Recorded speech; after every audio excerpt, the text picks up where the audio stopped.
एका भक्तानं प्रश्न विचारलाय की माझं एक काम होत नाही, मी खूप प्रयत्न करतो, मी कोणती स्वामींची सेवा करू? श्री स्वामी समर्थ, अरे बाबा, मी सेवा करतो, मी सेवा करेन, हा भाव पहिला टाकून दे आणि स्वामींचा होऊन जा. अरे मग मेवाच मेवा आहे. खरं तर तू त्यांचाच आहेस, मात्र तुझं जे अंतःकरण आहे ना, ते तुला अडवतंय.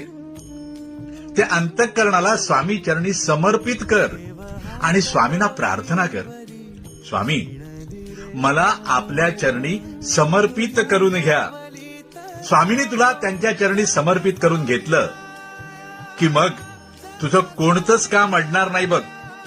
मात्र काम तू करणार नाहीस, तू केवळ निमित्त असणार. काम स्वामीच कर.